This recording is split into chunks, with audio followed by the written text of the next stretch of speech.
Hi hello ನಮಸ್ಕಾರ ಎಲ್ಲರಿಗೂ. ನಮ್ಮ 3 ದಿನಗಳ ಕರ್ನಾಟಕದ ಪ್ರವಾಸವನ್ನು ಸಂಜೆ 7 ಗಂಟೆಗೆ ಮರಸೂರಿನಿಂದ ಪ್ರಾರಂಭಿಸಿ ರಾತ್ರಿ ಇಡೀ ಪ್ರಯಾಣಿಸಿ ತೀರ್ಥಹಳ್ಳಿಯಲ್ಲಿರುವ ತುಂಗಾ ನದಿಯನ್ನು ತಲುಪಿ ಮಾಘ ಮಾಸದ ಪ್ರಯುಕ್ತ ತುಂಗಾ ನದಿಯಲ್ಲಿ ಸ್ನಾನ ಮುಗಿಸಿ ಪಕ್ಕದಲ್ಲಿರುವ ಶ್ರೀ ರಾಮೇಶ್ವರ ದೇವಸ್ಥಾನ ವೀಕ್ಷಿಸಿದೆವು.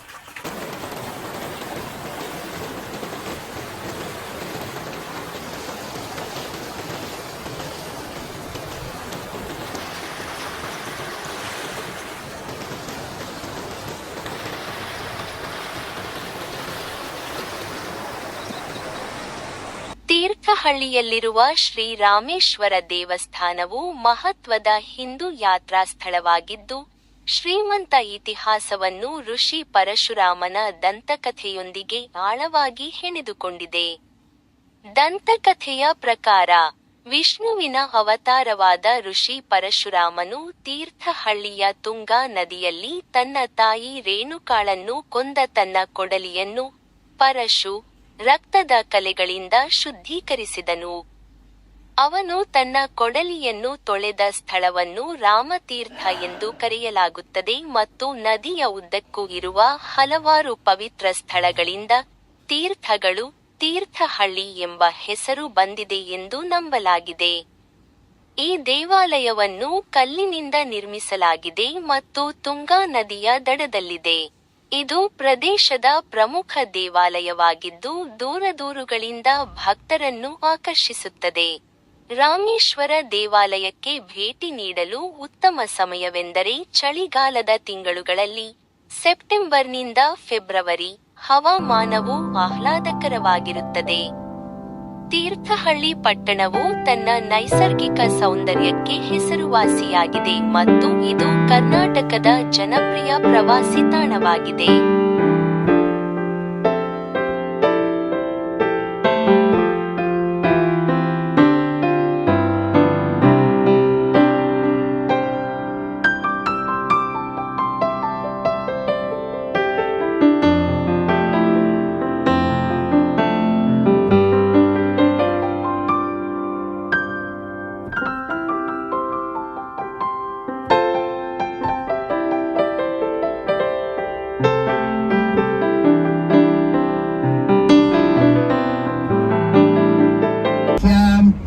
आख्यां तदेव सतेरनिसम्पदन्ति श्रीवेङ्कटाचलसुरेश कृशानुधर्म रक्षाम्बुनाथ पवमानधनादिनाथ तव सुप्रभातम् श्रीपद्मनाभ पुरुषोत्तमा वासुदेव वैकुण्ठमाधव जनार्दन चक्रपाणि श्रीवत्सचिह्न शरणागत पारिजात श्रीवेङ्कटवैदिकशिखामयः प्रहृष्टाः तिष्ठन्ति वेङ्कटपते तव सुप्रभातम् भाष्यानुजेति विकानि सरोरुहाणि सम्पूरयन्ति गिरदेह कुकुभूर्याङ्गाः श्रीवैष्णवाः सततमार्ततु मङ्गलम्.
ಕರ್ನಾಟಕದ ಶಿವಮೊಗ್ಗ ಜಿಲ್ಲೆಯ ಹೊಸನಗರ ತಾಲೂಕಿನ ಗುಬ್ಬಿಗ ಗ್ರಾಮದಲ್ಲಿರುವ ಶ್ರೀ ಗೋಳಿ ಶಂಕರ ದೇವಸ್ಥಾನವು ಶಿವನಿಗೆ ಅರ್ಪಿತವಾದ ವಿಶಿಷ್ಟ ಮತ್ತು ಆಕರ್ಷಕ ದೇವಾಲಯವಾಗಿದೆ.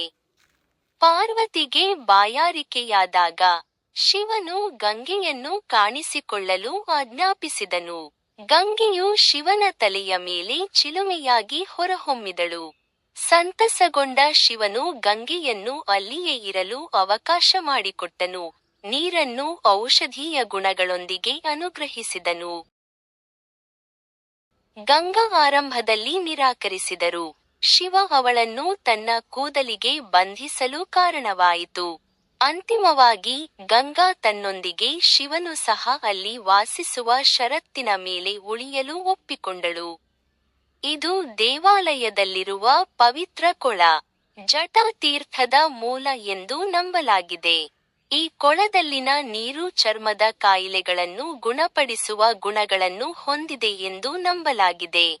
ಕೊಳದಲ್ಲಿ ನಡೆಸುವ ವಿಶಿಷ್ಟ ಆಚರಣೆಯು ನೀರಿನಲ್ಲಿ ತೇಲುವ ಬಿಲ್ವದ ಎಲೆಗಳನ್ನು ಶಿವನಿಗೆ ಪವಿತ್ರ ಒಳಗೊಂಡಿರುತ್ತದೆ. ಬಿಲ್ವಪತ್ರೆ ಮುಳುಗಿ ಮತ್ತೆ ಕಾಣಿಸಿಕೊಂಡರೆ ತಮ್ಮ ಪ್ರಾರ್ಥನೆಗೆ ಉತ್ತರ ಸಿಗುತ್ತದೆ ಎಂಬುದು ಭಕ್ತರ ನಂಬಿಕೆ. ಜಟಾತೀರ್ಥದ ನೀರು ಚರ್ಮ ರೋಗಗಳನ್ನು ಗುಣಪಡಿಸುತ್ತದೆ ಎಂದು ನಂಬಲಾಗಿದೆ. ಇದು ನಂಬಿಕೆ ಮತ್ತು ಪವಾಡಗಳು ಹೆಣೆದುಕೊಂಡಿರುವ ಸ್ಥಳವಾಗಿದೆ. ಆಶೀರ್ವಾದ ಮತ್ತು ಚಿಕಿತ್ಸೆಗಾಗಿ ಭಕ್ತರನ್ನು ಆಕರ್ಷಿಸುತ್ತದೆ.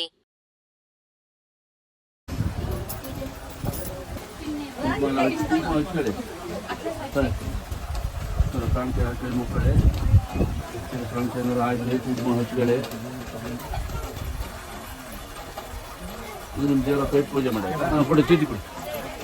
ಅಲ್ಲೋಗಿ ನೀರು ಬಿಡಿ, ಮುದ್ದೆ ಎದ್ದು ಬಿಡಿ, ಕೆಳಗಡೆ ಹೋಗಿ ಮೇಲೆ ಬರುತ್ತೆ, ಬಂದಂತ ತಗೊಬನ್ನಿ. ಕೊಡಿ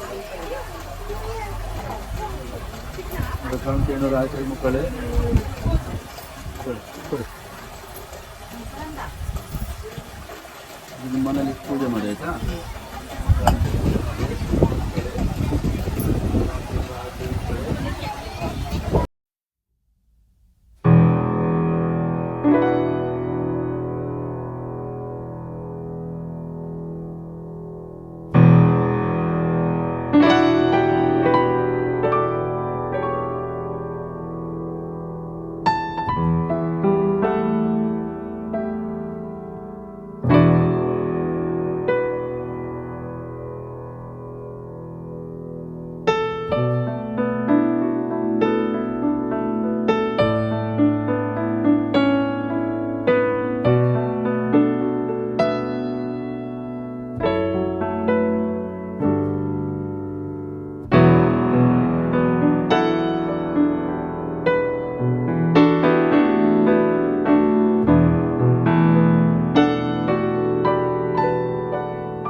ಶ್ರೀ ಕ್ಷೇತ್ರ ಪರಿಚಯ. ಅಂಬುತೀರ್ಥ, ಶರಾವತಿ ಮೂಲ. ಶರಾವತಿ ಕರ್ನಾಟಕದ ಪುಣ್ಯ ನದಿ.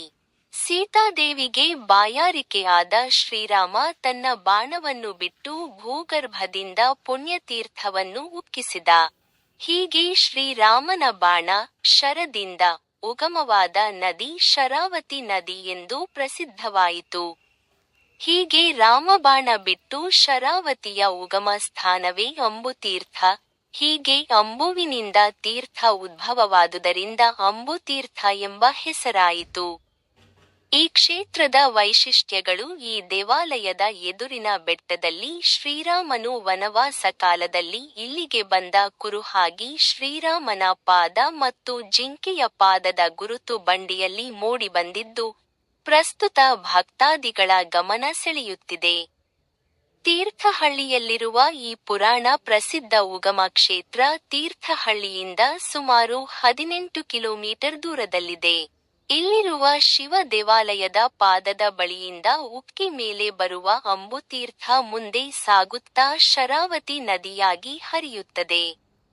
ಅಲ್ಲಲ್ಲಿ ಹಲವು ಉಪನದಿಗಳಿಂದ ಕೂಡಿಕೊಂಡು 128 ಕಿಲೋಮೀಟರ್ ಹರಿದು ಅರಬ್ಬಿ ಸಮುದ್ರ ಸೇರುತ್ತದೆ. ಇದೇ ಶರಾವತಿ ನದಿಯಿಂದ ವಿಶ್ವವಿಖ್ಯಾತ ಜೋಗ ಜಲಪಾತ ಸೃಷ್ಟಿಯಾಗಿ ರಾಜ್ಯಕ್ಕೆ ಬೆಳಕು ನೀಡುವ ನದಿ ಎಂದು ಪ್ರಸಿದ್ಧವಾಗಿದೆ.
ರಾಮಚಂದ್ರಾಪುರ ಮಠವು ಕರ್ನಾಟಕದ ಹೊಸನಗರದಲ್ಲಿರುವ ಒಂದು ಹಿಂದೂ ಮಠವಾಗಿದೆ. ಇದನ್ನು ಸನಾತನ ಧರ್ಮವನ್ನು ಹರಡಲು 8ನೇ ಶತಮಾನದಲ್ಲಿ ಆದಿಶಂಕರಾಚಾರ್ಯರು ಸ್ಥಾಪಿಸಿದರು. ಮಠವು ವೈದಿಕ ಶಿಕ್ಷಣ ಮತ್ತು ಪ್ರಾಚೀನ ಸಂಪ್ರದಾಯಗಳ ಸಂರಕ್ಷಣೆಗೆ ನೀಡಿದ ಕೊಡುಗೆಗಳಿಗೆ ಹೆಸರುವಾಸಿಯಾಗಿದೆ. ಇತಿಹಾಸ ಆದಿಶಂಕರಾಚಾರ್ಯರು ಭಾರತದ ಪಶ್ಚಿಮ ಕರಾವಳಿಯಲ್ಲಿರುವ ಪವಿತ್ರ ಪಟ್ಟಣವಾದ ಗೋಕರ್ಣದ ಬಳಿ ಮಠವನ್ನು ಸ್ಥಾಪಿಸಿದರು. ಈ ಮಠವನ್ನು ಮೂಲತಃ ರಘುತ್ತಮ ಮಠ ಎಂದು ಕರೆಯಲಾಗುತ್ತಿತ್ತು.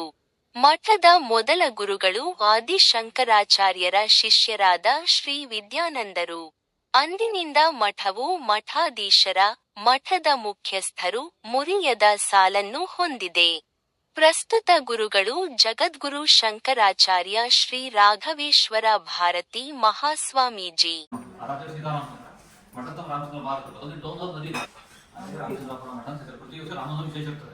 ಮತ್ತು ಮೂಲ ಕ್ಷೇತ್ರ ಗೋಕರ್ಣ ನಳಂದವಾದ ವಿಶ್ವ ಪ್ರಾರಂಭ ಮತ್ತು ಇಲ್ಲಿ ನದಿ ದಂಡೆಯಲ್ಲಿ ವಿಶೇಷ ಒಂದು ದೇವಸ್ಥಾನ ಇದೆ.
दिव्या पददामूर्ते श्रीनशेश्वरी प्रेक्षणी दिव्यकल्याण्या